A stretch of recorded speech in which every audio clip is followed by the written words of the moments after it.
Orain Carlos Magro hezkuntzan adituaren hitzaldia jarraitzeko aukera izango dugu. Egunon, buenos días, Carlos. Bienvenido a las sextas Topaquetas Digitales. Buenas, Xavi, muchas gracias por la invitación. Estoy encantado de estar con vosotros. Pues voy a hacer una breve presentación tuya para que los oyentes puedan conocerte mejor, aunque ya eres bastante conocido con antelación, sin una duda. Hezkuntza Irekia elkarteko lehendakaria da Carlos Magro, aholkulari independiente gisa lan egiten du hezkuntzan. Camilo José Cela Unibertsitateko Hezkuntza Diseinu, Berrikuntza eta Teknologia Saileko kolaboratzaile iraunkorra. Pedagogia kuadernos de pedagogiaren aholkularitza batzordeko kidea da eta gizarte ekintzarako ezagutza irekia ikerketa taldeko kidea. Design Europako Institutoko zuzendari akademikoa izan da, berrikuntzako zuzendaria eta industria antolamenduko eskolako komunikazio, marketing eta proiekzio instituzionaleko zuzendaria. Eta Madrilgo Erkidegoko Hezkuntza Saileko MI-GID Fundazio Informazio Zientifikoko bulegoko zuzendaria. Zientzia fisikoetan lizentziaduna da eta geografia eta historian lizentziaduna. Eta MB-an lizentziaduna EOI Industria Antolaketako Eskolan. Besterik gabe, sin más, Carlos, sé que nos vas a deleitar con tu presentación. Tienes 40 minutos por delante y si quedan algunos minutos para hacerte alguna pregunta, pues estupendo. Tuya es la palabra. Adelante. Muchas gracias, Xavier. Bueno, muchas gracias a todas y a todos los que estéis siguiendo este congreso, este evento que empezó ya ayer. Reitero mi agradecimiento por la invitación y quería compartir con vosotros cosas de las que seguro que habéis estado conversando estos 2 días, seguiréis conversando a lo largo del día y cosas que, sin duda, temas que nos han ocupado y nos han preocupado en los meses de confinamiento, pero como vamos a ver, en muchos casos son cuestiones, son desafíos, son retos que traemos desde mucho atrás, ¿no?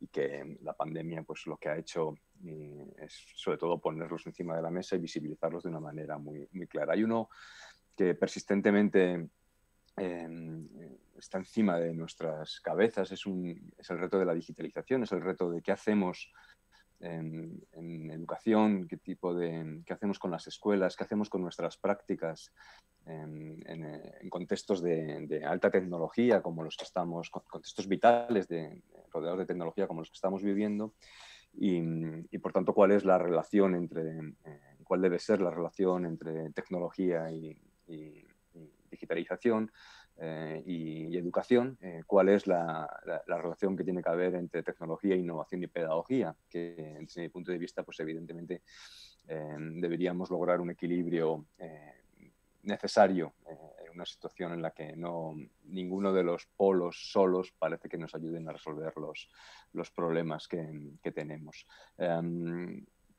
Yo quería empezar con una alerta, ¿no? de algo que los docentes sabéis muy bien. Sabemos muy bien, ¿no?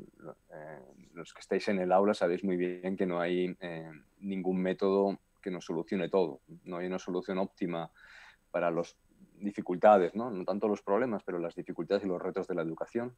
Que esos retos son cada vez mayores, que enseñar cada día es una tarea más compleja, como luego repasaré con vosotras. Y quería empezar con esta cita, una cita que tiene ya casi 100 años, una cita de unas cartas que se escriben 2 de los grandes pedagogos del último siglo, que son de Crowley y Freinet, y en las que, pues, con mucha clarividencia, personas que estaban de alguna manera definiendo nuevos métodos, nuevas metodologías, nuevas maneras de hacer en la escuela, tenían muy claro que no hay ninguno que sea una bala de plata que nos sirva para resolver las dificultades que tenemos. quiero repasar con vosotros, porque es parte de la temática del congreso, de este congreso de hoy, qué nos ha mostrado o cómo ha afectado la pandemia, la crisis del COVID, el confinamiento que vivimos durante los meses de primavera del año pasado, del curso pasado, también la situación en la que nos encontramos en estos momentos. Es extraña, ¿no? Que no hemos vuelto a la normalidad, es extraña educativamente por muchísimas razones, es bastante más exigente para todos y incluso aunque estamos tratando de mantener una cierta apariencia de normalidad, pues nos encontramos con muchísimas dificultades. Dependiendo si estáis dando clase en primaria o en secundaria, dependiendo incluso de la comunidad autónoma, pues nos encontramos con escenarios que no son similares, pero en todo caso de alta exigencia. Pero en todo caso también lo que sí tenemos claro es que durante estos meses, pues para bien, para mal, más, menos, más o menos compartido, más o menos trasladado a nuestras prácticas diarias, lo que sí que hemos hecho todos y todas es pensar mucho sobre nuestra labor, pensar mucho sobre las dificultades que tenemos y hemos vivido en primera persona cómo nos afectaban las circunstancias de excepcionalidad que estábamos viviendo. Y se nos han planteado retos que, insisto, no eran nuevos, para casi nadie eran retos nuevos, pero se nos han planteado de manera mucho más clara y mucho más visible a todos y a todas. Lo primero que nos hizo el confinamiento y la crisis sanitaria es ponernos frente al espejo de nuestra realidad en todos los sentidos, no solo la educativa. Pensábamos que teníamos unos sistemas de asistencia sanitarios, de cuidados más poderosos, yo creo que todo el mundo, no solo nuestro país, y nos hemos dado cuenta de lo frágiles que somos. Nos puso frente a la realidad de la fragilidad humana, si queréis. Y esto también nos ha pasado en el ámbito educativo. Nos puso frente a la realidad de nuestras escuelas, de nuestras comunidades educativas, y ese reflejo nos ha devuelto de todo, nos ha devuelto muchas cosas positivas.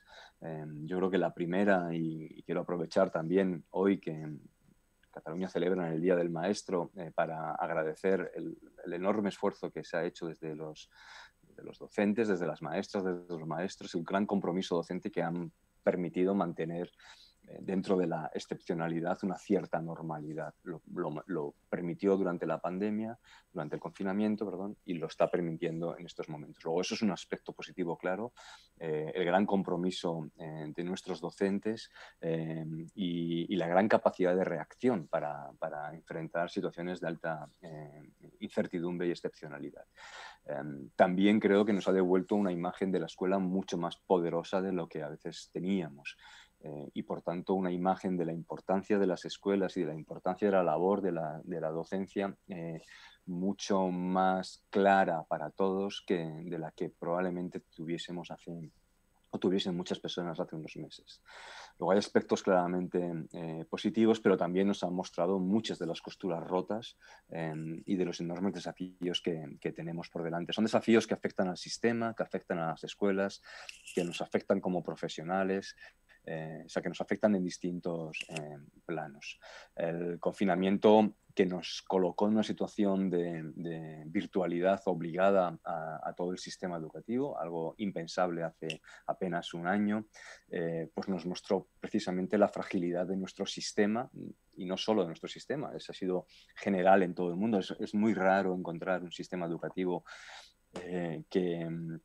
que haya valorado el periodo de confinamiento diciendo que estaban perfectamente preparados para lo que llegó. Al menos en términos de digitalización. Desde luego el nuestro no lo estaba, a pesar de que llevamos mínimamente 20 años, más realmente, pero 20 años hablando de digitalización y apostando por proyectos y programas, tanto desde las administraciones como desde otros contextos de digitalización de la educación y de la escuela en concreto. Pero el confinamiento nos mostró la fragilidad de esas digitalizaciones, la fragilidad de nuestras competencias como docentes, de nuestras competencias como estudiantes, de nuestras competencias como ciudadanos. Nos mostró las fragilidades que teníamos desde el punto de vista más básico, ¿no? de infraestructuras. Nos hizo ver que de repente cuando pensábamos que un país como España tenía cerrada casi al 100% la brecha del acceso a la tecnología y a la parte más de infraestructuras, nos dimos cuenta que no, que ni teníamos un 100% de conectividad, de buena conectividad, ni teníamos un 100% de distribución de buenos dispositivos para enseñar y para aprender. Luego nos mostró muchas fragilidades en ese ámbito, pero también nos mostró muchas dificultades, muchas contradicciones en otros ámbitos que no son tecnológicos. Fundamentalmente vinculados con cosas importantes que nos han hecho por lo menos ponerlas encima de la mesa y volver a pensar sobre ellas. Y quiero empezar por lo más importante, porque el estar confinados en casa nos hizo pensar de nuevo cuál es el fin de la escolaridad obligatoria, cuáles son los fines de la escuela, por qué, ¿no? Van los niños a la escuela, por qué están obligados a ir, y nos hizo pensar también lo que tenemos que aprender, nos hizo cuestionar el currículum de una manera clarísima y tratar de identificar cuáles son los aprendizajes, o volver a poner sobre la mesa cuáles son los aprendizajes claves. Nos hizo desde luego a todos pensar de nuevo qué metodologías son más apropiadas para dar sentido a los currículums y no dejar a nadie fuera. Nos hizo también, desde luego, repensar mucho qué es esto de evaluar, ¿no? Y cómo lo hacemos normalmente y qué grandes, bueno, y qué incoherencias tenemos a veces con esta cultura de la evaluación mucho más cercana a la calificación y a la clasificación que a la ayuda para el aprendizaje. Es decir, nos puso sobre la mesa un montón de cuestiones tecnológicas, pero también no tecnológicas. No quiero dejar de señalar tampoco la organización escolar, ¿no? que es, como vamos a ver, tremendamente importante. Y nos mostró algo muy claro, y ahora os voy a enseñar algunos datos de un estudio que salía publicado precisamente ayer, pero nos mostró muy claramente, por si alguien no se había dado cuenta todavía, cómo la educación, lo que hacemos, el fracaso en el fondo y el éxito de muchos de los esfuerzos que hacemos depende en gran medida y está muy atravesado por desigualdades sociales, económicas y culturales que generan desigualdades educativas. Es decir, las desigualdades educativas tienen más origen fuera de la escuela que dentro de la escuela, lo cual no quiere decir que dentro de la escuela tengamos muchísimo recorrido y muchísimo que hacer para tratar ¿no? de aminorar esas desigualdades. Si también nos dimos cuenta de algo, y yo creo que esto es positivo, es que no vamos a la escuela solo para adquirir unos ciertos aprendizajes que están en el currículum, que esto que llamamos instrucción, ¿no? La parte más de traslado, de adquisición de aprendizajes, incluso de competencias, no es lo único que merece la pena de la escuela, sino que la escuela es mucho más. Y que ir y estar en la escuela nos da a todos, en primer lugar, y sobre todo a los alumnos, que deben ser siempre nuestro foco de todo lo que hacemos, mucho más que lo meramente cognitivo, instruccional, incluso, insisto, de habilidades y de competencias. Decía en un artículo estupendo Aina Tarabini, ¿no? Una socióloga de la Universidad de Barcelona, ¿no? Que nos hemos dado cuenta también, y esto nos afecta directamente en términos de digitalización, de la importancia de la presencia física para el acto de educar. No es difícil educar en estos contextos de educación obligatoria y, por tanto, con menores de edad o con niños y con adolescentes, más fácil ya cuando vamos subiendo de edad, sin la presencia física. Y nos dimos, y esto es fundamental para cualquier proceso de transmisión cultural, lo hemos visto, yo creo, todos sin necesidad de haber estudiado sociología, sin necesidad de haber estudiado psicología cultural, es decir, de alguna manera todos hemos percibido la importancia del grupo, del estar juntos, de la parte social. Y nos dimos cuenta, por tanto, que las escuelas son al mismo tiempo comunidades de aprendizaje, es decir, son lugares donde vamos a aprender, docentes y estudiantes, ambos dos, son comunidades de aprendizaje y son también comunidades de cuidados. Y este aspecto creo que es uno de los aspectos positivos que la pandemia nos ha alejado, ¿no? El entender que el cuidar es el cuidar, el estar atento, ¿no? a los otros, y esos otros normalmente son nuestros estudiantes, pero también pueden ser nuestros compañeros, es el acto esencial, ¿no? y fundamental de la educación, y por tanto ahí es donde tenemos que prestar muchísima atención.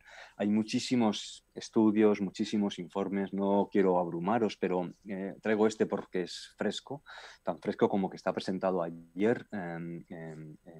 Es un estudio liderado por Álvaro Marchesi, y quería destacar algunos datos de los que es con una base muestral bastante amplia, y cuando se ha preguntado a los docentes, ¿no? Preguntándole de estas dimensiones, ¿a qué vas a prestar más atención ahora, ¿no? que empieza el nuevo curso? Bueno, pues destaca clarísimamente la primera de todas, esa que dice cuidar especialmente el bienestar emocional de los alumnos. Es decir, que ya sabíamos que lo emocional era importante, pero desde luego uno de los aspectos positivos que nos ha dejado el confinamiento es que prácticamente 3/4 de los docentes están afirmando que eso les parece como lo más importante. Lo segundo a lo que están pidiendo prestarle más atención es al uso de las tecnologías, lo que podríamos llamar, en sentido un poco más amplio, la digitalización. Prestar atención al bienestar de los alumnos, potenciar el uso de las tecnologías, son dos de las cosas que los docentes declaran querer prestarle más atención ahora que acaban de volver a la docencia. Cuando estuvimos confinados y se les ha preguntado que vieron, de nuevo lo que vemos es que un porcentaje muy alto lo que señala es las dificultades de enseñar cuando no estamos en el centro educativo, cuando el ritmo de enseñanza es distinto, como es el que nos ocurrió. Pero también vemos cosas positivas, ¿no? Como que se señala la importancia que ha tenido y la buena coordinación que normalmente es lo que dicen ha habido entre el profesorado, o el apoyo que han recibido de los equipos directivos. Son cosas que nos han hecho valorar cosas que a lo mejor en otras circunstancias no estábamos valorando. En su vuelta a los centros, y señalo 4 cosas nada más de esta gráfica, los docentes primero muestran un porcentaje altísimo, casi el 100%, un volver con ganas a pesar de los riesgos, dificultades, miedos que tenemos naturalmente, pero muchísimas ganas de enseñar, de volver, ¿no? a enseñar, de volver a estar en las aulas. Señalan también, y me parece que es importante, un acercamiento, ¿no? que era muy importante que se produjese entre claustros y equipos directivos, y se señala, ¿no? esta confianza mayor en el equipo directivo para ayudar, ¿no? a resolver los problemas del momento. Sobre la tecnología no tienen una percepción tan clara de que haya habido una mejora sustancial de su manejo, a pesar de que todos nos hemos hecho de alguna manera un máster en tecnología, y me interesan sobre todo las dos últimas dimensiones, porque de nuevo la pandemia nos ha permitido a todos los docentes, casi estamos en el 90 y tantos %, tanto en primaria como en secundaria, tomar conciencia, por un lado, de la importancia de los factores familiares, es decir, las familias tienen un peso enorme en los resultados de aprendizaje de sus estudiantes, que eso ya lo sabíamos desde los años 50, pero que tomemos conciencia de eso de una manera tan clara hasta el 90 y tantos % de los docentes, me parece que es importante. Y de nuevo destaca el apartado de los aspectos socioemocionales, los aspectos de cuidado. Creo que esto nos permite encarar los próximos años mejor. Cuando se les pregunta en este estudio qué necesidades requieren, la mayoría está pidiendo más capacidad para utilizar las tecnologías. Es decir, donde hay más carencias en el uso de la tecnología, curiosamente no tanto, eso es normal en la docencia, una sensación de necesitar más otras metodologías, pero sí otras tecnologías. Como vamos a ver, claro, no podemos separar el uso de la tecnología con el desarrollo de nuevas metodologías o con la aplicación de ciertas metodologías. En el fondo iría muy, muy parecido. Bueno, esta es la gráfica que mostraría cómo se encontraban los estudiantes, que, bueno, pues lo mismo. Yo creo que los estudiantes vuelven a la escuela valorando mucho más la escuela de lo que antes valoraban, con muchas ganas de volver, primera respuesta, con mucho interés, según ellos, incluso en secundaria, por aprender, y con muchas expectativas, ¿no? ¿no? Para avanzar en este nuevo curso.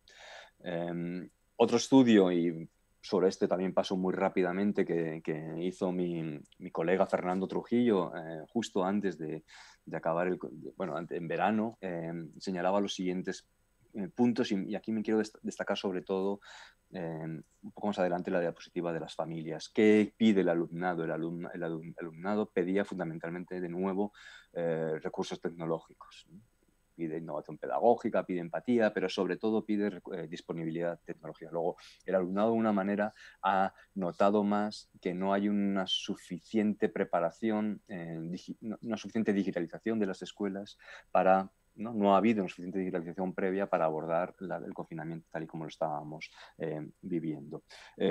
Los docentes se centran en otros temas, tienen que ver más con su seguridad, con la seguridad de los estudiantes, con el tema que tienen que ver con los protocolos, con los tiempos, con los espacios, pero también hay un porcentaje alto, 76,8%, que quieren más inversión en docencia a distancia. Luego también hay, como veíamos hace un rato, igual que en el estudio de Marchesi, piden más formación en el ámbito digital, que era una de las cosas que señalaba esta mañana, por cierto, la viceconsejera.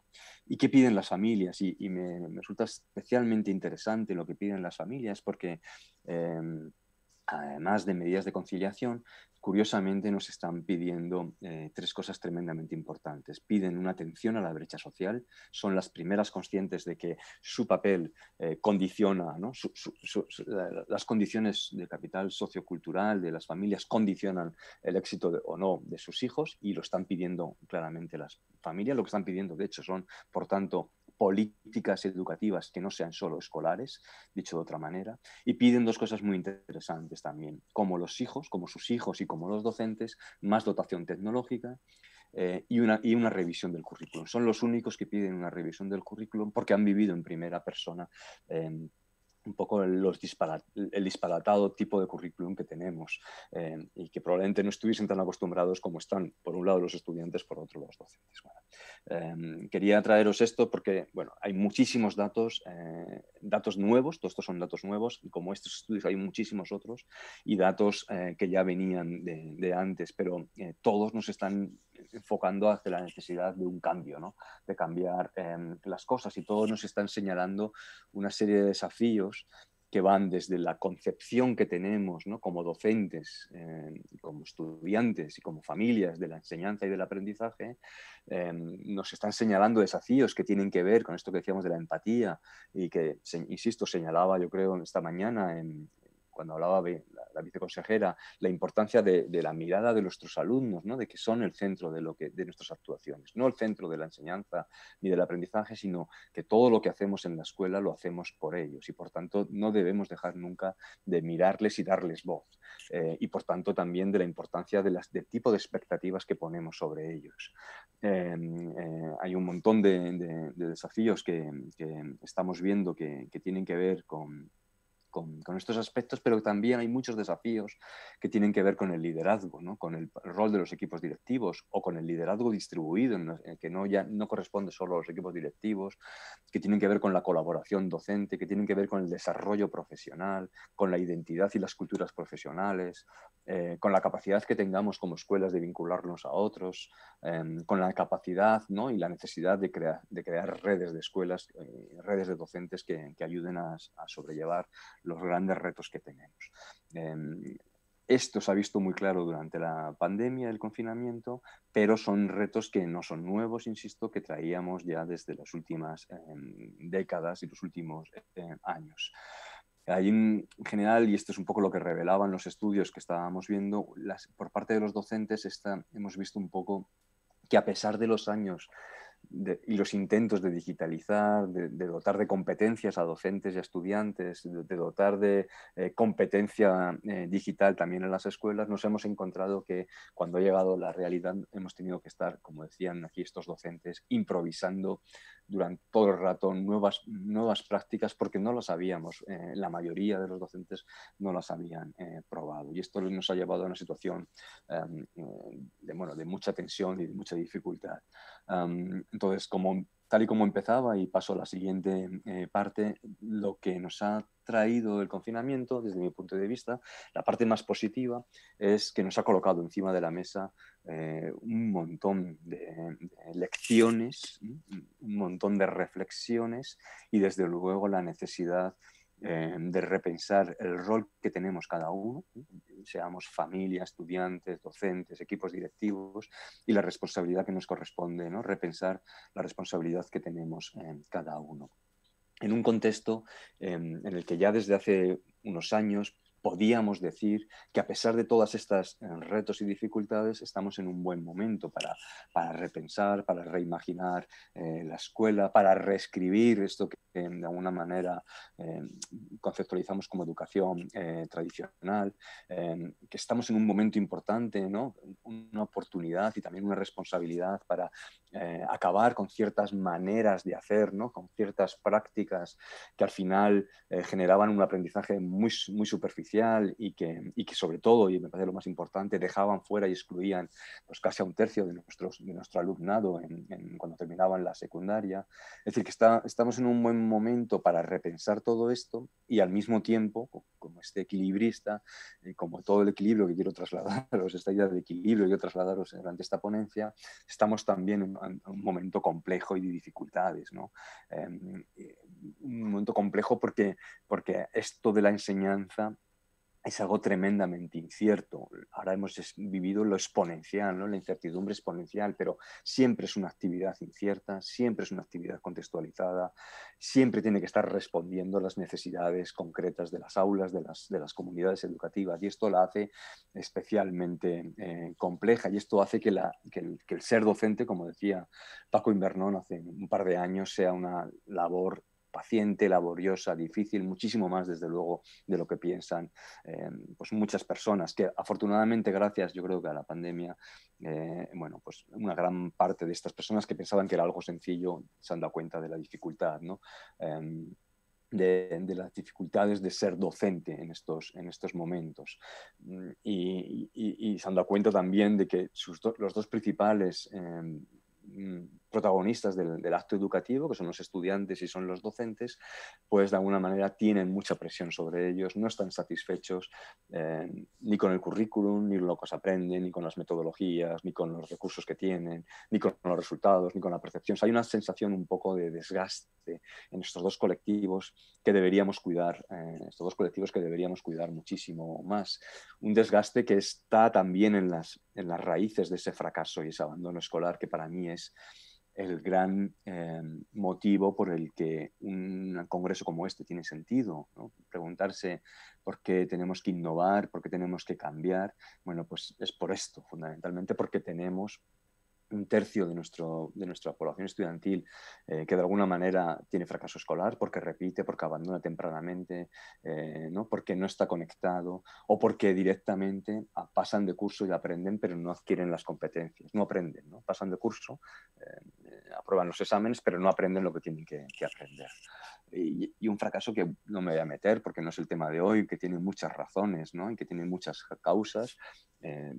Algunas tienen que ver con cosas como la legislación, con el currículum, con la financiación, por supuesto, pero también tiene que ver con las prácticas, ¿no? Con lo que hacemos en las aulas. Por eso yo estaba desde el principio diciendo que una de las cosas buenas es que hemos tomado conciencia también de lo importante que son nuestras maneras de ver a los estudiantes, hemos tomado conciencia de los problemas no educativos que atraviesan la educación, los problemas socioculturales y que de todas esas dificultades que yo creo que siendo más conscientes podemos abordar de una manera mejor. En todo caso, todo esto, toda esta gran introducción de los aprendizajes y del contexto y de los desafíos que estamos viviendo nos está llevando a tener que casi obligadamente repensar nuevas maneras de enseñar, nuevas maneras de educar para enfrentar los desafíos. Necesitamos innovación, ¿no? Esto que se llama innovación. Y no necesitamos lo que hemos hecho muchas veces, ¿no? Chocarnos contra puertas, porque ante la necesidad de cambio, y ahora volvemos a estar un poco en la misma situación, disculpar, ¿no? Pero creo que estamos un poco con la nueva ley, estamos entrando en una situación un poco parecida a esta de chocar otra vez con la misma puerta. Nos empeñamos muchas veces en situaciones, en soluciones que son erróneas. Las reformas educativas no generan los cambios esperados. Son necesarias, necesitamos buenas reformas, pero no generan los cambios. Las prácticas escolares, sabéis bien que no se cambian desde la legislación y desde la norma, y tratar de trasladar, ¿no? Cómo hay que hacer las cosas desde fuera o desde arriba no funciona, ¿no? Todo lo que sea introducir cambios sin contar con los docentes, sin contar con lo que piensan y lo que sienten los docentes, es condenar esos cambios al fracaso. Y yo tengo la sensación de que estamos otra vez en una situación desgraciadamente muy similar, que nos lleva a prescribir cosas que no se van a asumir y que por tanto no van a modificar las prácticas y que por tanto van a mantener un poco lo que teníamos, cuando en realidad lo que necesitaríamos serían políticas de más confianza, de más control por parte de los docentes y de las escuelas, de más ¿no? de construcción de organización, ¿no? Lo que necesitamos en el fondo son políticas que entiendan que el cambio está en los centros y está en las prácticas profesionales, está en las culturas de centro y profesionales, y que es ahí donde tenemos que invertir los esfuerzos, y que el tipo de innovación que necesitamos para afrontar todos estos retos es aquella, solo aquella, que mejore los aprendizajes de todos los alumnos, que no deje a nadie fuera y que los que siguen mejoren sus aprendizajes. Y esto yo creo que es algo importante a tener en cuenta, que entendamos que innovar no es cambiar por cambiar, ni es eliminar todo lo que hacíamos previamente, sino justo lo contrario. Normalmente es establecer un buen diálogo con lo que hacíamos, con la tradición, con nuestras prácticas que queremos rescatar, pero también problematizando algunas de ellas. Y que probablemente la principal innovación, yo creo que también la charla de la viceconsejera iba en esta línea, la principal innovación que necesitamos es la transformación de la cultura educativa, ¿no? la transformación de la cultura escolar, ¿no? Que al final, si lo que queremos es transformar lo que pasa en las aulas, con o sin tecnología, lo que necesitamos es generar ¿no? culturas innovadoras dentro de los centros. Necesitamos generar culturas profesionales que impliquen a todos y que pasen, ¿no? en esa implicación, que pasen por un análisis reflexivo de las prácticas. Cambiar lo que hacemos en los centros escolares, cambiar lo que hacemos en las aulas, exige un cambio de expectativas. No es un cambio técnico, en el sentido de que no hay un manual para hacerlo. Necesitamos un cambio de valores, de concepciones. Luego, cuando pensamos en cambiar y lo pensamos desde la óptica de la digitalización, ya lo hemos visto muchas veces, no se trata de incorporar más tecnología, sino se trata de incorporar las maneras que tenemos de utilizar la tecnología, se trata de cambiar las maneras que tenemos de relacionarnos, se trata de incorporar maneras que mejoren la colaboración entre docentes, ¿no? La reflexión sobre lo que hacemos. Y entendiendo, y esto es importante, es un mensaje importante para la parte más política que gestionan los cambios, que no hay un punto de partida igual para todos, que cada escuela parte desde un lugar distinto, que está en un contexto distinto, que tiene una historia distinta, que tiene un equipo distinto, un liderazgo distinto, unos docentes diferentes, y que por tanto todos esos factores hay que tenerlos en cuenta cuando nos embarcamos en procesos de innovación, que son procesos que, más que ser, insisto, técnicos, más que ser tecnológicos, más que ser incluso metodológicos, son procesos que lo que tienen que traernos, ¿no? es más reflexión, más indagación, más indagación sobre la acción, más repensar conjuntamente y colectivamente lo que hacemos en los centros educativos y cómo lo hacemos. Ahí también, igual que hay mucho estudio de qué es lo que ha fracasado en los procesos de innovación educativa, hay mucho estudio que nos da pistas de lo que tendríamos que estar haciendo.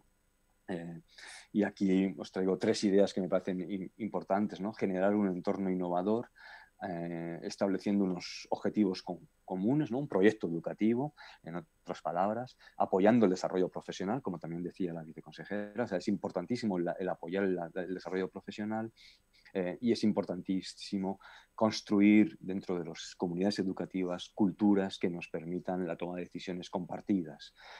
Y cuando hablo de cultura de comunidad educativa, me refiero, por supuesto, a los equipos directivos, a los docentes, pero también a las familias y a los estudiantes. Y hay muchísimos estudios que también nos identifican, estudios que están hechos sobre la práctica, sobre los centros reales, que podemos llamar innovadores, y en todos los casos se dan una serie de características comunes, ¿no? Por ejemplo, que tengan un equipo directivo dinámico, que tenga un grupo de docentes cohesionado, que haya un buen clima en ese centro escolar, que haya una cultura de centro innovadora, como estamos diciendo, que se desarrolle, que se trabaje el trabajo en equipo, que esté abierto al entorno, es decir, a las familias, pero también al entorno ambiental, municipal, ¿no? Que tenemos alrededor. Y luego, bueno, por supuesto, otras cosas que tienen que ver, ¿no? Y que dependen menos de nosotros, como la estabilidad, los recursos que tiene. Luego, hay un montón de características comunes a la parte más, a qué es un centro innovador. Y por pensar en una hoja de ruta, ¿no? ¿Cómo podríamos hacer de nuestra escuela una escuela innovadora? Pues evidentemente hay que hacerlo caminando sobre 3 pilares, ¿no? La necesidad siempre de una reflexión previa, individual y colectiva, la importancia de no perder de vista a los alumnos y el objetivo final de todo lo que hacemos. Los alumnos son el centro que nos tiene que orientar en este proceso de innovación, y la comprensión de que es el centro educativo, el centro del cambio. Esos serían como los 3 pilares que tanto para las políticas de la administración como para las medidas que hagamos nosotros dentro de los centros educativos deberíamos tener en cuenta. Como deberíamos entender, por eso os ponía al principio esta idea del equilibrio, que el tipo de cambios que necesitamos tiene que ser al mismo tiempo un cambio pedagógico, un cambio tecnológico y un cambio organizacional. Todo esto de la cultura que os estaba diciendo es un cambio del tipo organizacional, es decir, el tipo de cambio que necesitamos es un cambio sistémico, ¿no? que afecta a un montón de cosas, desde los objetivos de aprendizaje, cómo interpretamos y trabajamos el currículum en el centro, qué tipo de metodologías utilizamos, cómo nos organizamos, en qué tiempos, en qué espacios, cómo es el desarrollo profesional en nuestro centro, ¿no? Qué tipo de oportunidades de aprendizaje damos. Me quedan muy pocos minutos, pero quería introducir rápidamente la variable que más nos preocupaba en el Congreso, que es en todo esto, ¿dónde está la parte más tecnológica? Desde mi punto de vista, lo más importante es déjame que salte esto, disculpadme, luego os lo dejo, es que entendamos que las tecnologías digitales con las que estamos conviviendo desde hace 20, 30 años no son solo una caja de herramientas, no son solo instrumentos, sino que son un entorno nuevo de aprendizaje. Son el entorno en el que estamos viviendo y el entorno en el que fuera y dentro de la escuela estamos aprendiendo. Y por tanto, condicionan y cambian mucho conceptos como qué significa estar alfabetizado hoy, y esto tiene que ver con las competencias, cambia nuestra relación con los contenidos, y cómo accedemos a los saberes, a los contenidos, cambia las maneras que tenemos, y lo hemos visto durante la pandemia, de enseñar y aprender. Y difumina, y esto es un mensaje importante para las familias y los docentes, difumina mucho la separación entre el aula y el hogar, lo formal y lo informal. Y esto nos hace repensar un montón de cosas. Luego, una idea fundamental es que no son herramientas, sino un nuevo entorno. Y como entorno, es un entorno que debe ser dominado por alumnos y por profesores. Luego, ya no hay duda de que necesitamos desarrollar en ambos lados eso que llamamos la competencia digital. No es pensable que un docente pudiera ser docente hace 50 años si no manejaba la alfabetización de lectoescritura, que era el entorno en el que vivíamos. No es normal, o sea, no podemos pensar que se puede ser docente o estudiante hoy sin esa competencia digital. Y tenemos que entender que a la tecnología siempre le hemos, ¿no?, reclamado, ¿no? Esto es una clase con televisión educativa típica de los años 50 en algunos países, 60 en el nuestro. Siempre le hemos pedido que nos ayudase a resolver muchos retos educativos. No lo hemos conseguido del todo. No hemos conseguido tampoco que las tecnologías nos ayuden a cambiar las formas más tradicionales de enseñanza. No tenemos tampoco unos estudios claros que nos digan que, ¿no?, que con tecnología se aprende mejor o peor. Bueno, pues tenemos todavía, hay mucho que necesitamos mucha más investigación en ese aspecto, porque sabemos de la práctica que una tecnología puede servir para perpetuar un tipo de enseñanza que no queremos más o un tipo de enseñanza que sí que estamos buscando mucho más participativa, porque sabemos que la tecnología puede reproducir o ampliar desigualdades o puede ser utilizada precisamente para acortar desigualdades. Luego tenemos ahí mucha investigación todavía que hacer. Lo que sí tenemos muy claro es que hacer lo mismo de siempre con o sin tecnología no cambia las cosas, no nos lleva hacia una mayor equidad en educación, hacia un mayor éxito de todos, que sería nuestro gran objetivo. Lo que sí tenemos muy claro, por eso tenemos que trabajar mucho la formación docente, el desarrollo profesional, las culturas escolares, la reflexión sobre la práctica, es que hay una distancia grande entre lo que creemos y lo que hacemos, sobre todo en el ámbito de las tecnologías, pero no solo. Es decir, creemos, por ejemplo, que las tecnologías son buenas herramientas para diseñar entornos de aprendizaje más centrados en los alumnos, pero luego seguimos utilizando metodologías muy directivas, muy transmisivas, ¿no? Es decir, que tenemos dificultades todavía para unir lo que pensamos con lo que realmente hacemos, y ahí hay una línea de trabajo tremendamente importante a desarrollar. Tenemos clarísimo, ¿no?, y llevamos años repitiendo este mensaje, ¿no?, que la práctica pedagógica no es el resultado de una tecnología, ¿no?, que no cambia por la incorporación de unas nuevas tecnologías, ¿no?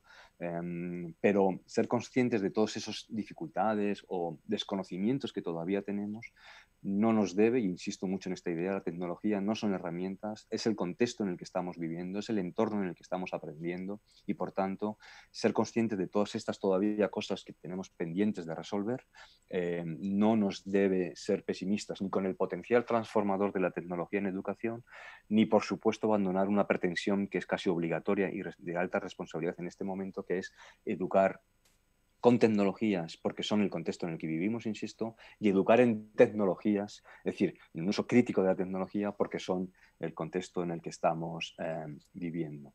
Sabemos, ¿no?, que las tecnologías no dan respuesta a los problemas educativos, a los retos que os planteaba al principio, que son retos fundamentalmente socioeducativos, que tienen que ver, pero también tenemos que ser conscientes que nos abren, ¿no?, oportunidades fascinantes. Y bueno, prácticamente con esto me vais a permitir que termine. Remarco algunos mensajes últimos que son un poco repetición de lo que he estado diciendo.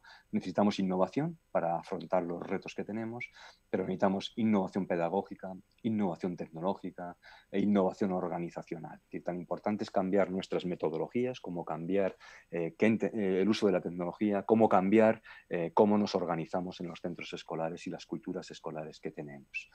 Sigue pendiente, pero ya hay muchos buenos ejemplos alrededor nuestro de pedagogías con la red, para la red y en la red, ¿no? Es decir, pedagogías más digitales. Sigue pendiente desarrollarlas, pero ya tenemos, insisto, muy buenos ejemplos.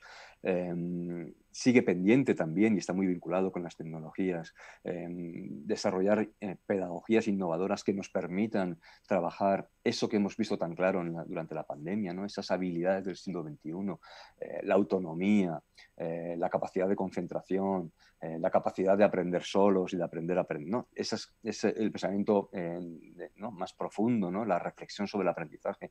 Esas habilidades también tenemos que desarrollarlas en la escuela, y necesitamos todavía pedagogías que nos ayuden a llevarlo adelante. Y tenemos muy claro que el tipo de transformación que responde a los retos que tenemos por delante no pasa que no hace falta casi ni repetirlo, por tecnificar más la escuela, es decir, por incorporar más cacharros que son necesarios, pero no pasa por tecnificar, sino por escolarizar las tecnologías, por darle sentido pedagógico a las tecnologías. Y ya, para terminar, acabar con esta pregunta, ¿no? Que ya no tiene ningún sentido. Ya no es cuestión de preguntarnos si tecnología sí o si tecnología no. Y parece que es una cuestión resuelta, pero hace apenas un año veíamos cómo en Francia se prohibía el uso de los dispositivos móviles en la escuela, cómo en la mayoría de nuestros institutos está prohibido, sin haber hecho más reflexión. Luego, aunque yo digo que está superada, no está superada del todo. La cuestión ya no es si tecnología sí, tecnología no, sino qué tipo de tecnología, qué tecnología, producida por quién, para qué la queremos esa tecnología, cómo podemos utilizarla, ¿no? Es decir, que tenemos que ser mucho más críticos con el tipo de tecnología que tenemos, pero asumiendo que de alguna manera tenemos que incorporarla sin duda en la escuela. Nada más, termino aquí. No se trata, yo creo, de incorporar tecnología sin más, sino de repensar la educación con la tecnología. Se trata no de una educación digital, sino de una educación para una sociedad digital. Creo que esa es la idea más importante. No son herramientas, es el contexto de vida. No queremos una educación digital, lo que queremos es una educación, buena educación, para una sociedad altamente tecnologizada y una sociedad que es muy, muy digital. Aquí termino, Xavier. Me he extendido 4 minutos, me parecen. No sé si tenemos aún un poco de tiempo para alguna pregunta. Gracias. Muchísimas gracias, Carlos. Nos has dejado un montón de mensajes, todos muy interesantes, que suponen uno tras otro retos para esta situación de pandemia y sobre todo, para la escuela pública que queremos construir en tiempos de no pandemia. Tenemos muy poco tiempo para preguntas y, por no extendernos y no quitar tiempo a los siguientes, vamos a hacer una cosa. Todos los intereses que has despertado, que son sobre todo de reafirmación, de dar la razón a muchas cosas que has planteado, más que dudas, las vamos a recoger y nos gustaría dirigírtelas a ti por correo electrónico, nos las contestaras para que nosotros también las pudiéramos incorporar luego cuando publiquemos las conclusiones de estas jornadas, las pusiéramos al alcance de todo el mundo. Es un honor para nosotros y una gran suerte que hayas podido participar en estas jornadas y esperamos seguir contando con tu colaboración para, como muy bien dices, transformar las dificultades y convertir nuestros procesos de enseñanza-aprendizaje en posibilidades reales para todo el alumnado. Eskerrik asko y hasta pronto. Eskerrik asko. Gracias, Xavi.